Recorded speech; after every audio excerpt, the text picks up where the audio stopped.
Mamata versus মোদিকে নিয়ে শাশুড়ি বৌমার ভিতরে বাঁধল যুদ্ধ। চলো দেখা যাক কে জেতে এই যুদ্ধে।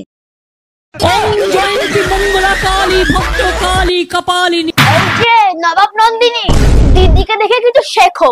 সকালবেলা উঠে ফোন না টিপে একটু তো মন্ত্র পাঠ করতে পারো, তাতে পুণ্যি হবে, পুণ্যি। अच्छी बात कही आप।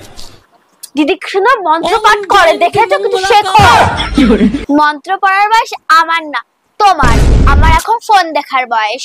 এই যে নবাব নন্দিনী, ফোনটা পর যাই করো, ভোটটা কিন্তু দিদিকেই দিও। সামনে ভোট। কি বললে? দিদিকে ভোট দেবো? আমি পারলাম না, আমি দাদাকে ভোট দিয়ে এসেছি, দাদাকেই দেব, অন্য কাউকে দেব না। কি বলে? কি বললে? আমার মুখে মুখে কথা।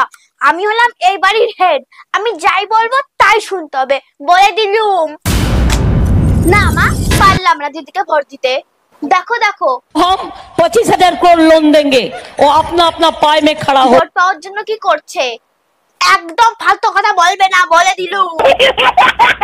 ফালতু কথা আমি বলি না, তুমি বলো। এই যে নবাব নন্দিনী, আজকাল একটু বেশি বেশি বোঝো, তাই না? উচিত কথা বললেই তো বেশি বেশি বোঝা হয়। কবে যে যাবে ওই দিদি? দিদি যাবে না, দিদি থাকবে। এই যে নবাব নন্দিনী, যাই করো আর নাই করো, দিদিকেই ভোট দেবে, নয়তো বাড়ি থেকে বের করে দেবো জেনে।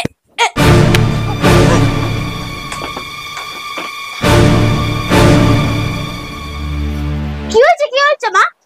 এই বয়সে এত ঝগড়া কেউ করে? এবার আসবে তোমার দিদি, এসে সেবা করবে তোমাকে। হ্যাঁ আসবে।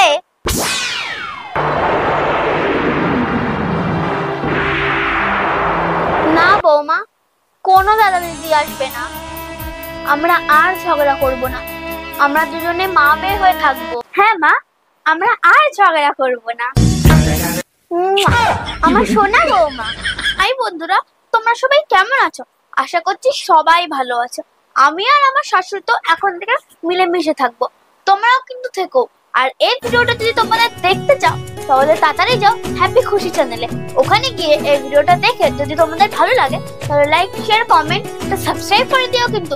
আর সাবস্ক্রাইব করে বেল আইকনটাকে ক্লিক করে দিও, যাতে সব ভিডিও তোমরা সঙ্গে সঙ্গে দেখতে পারো।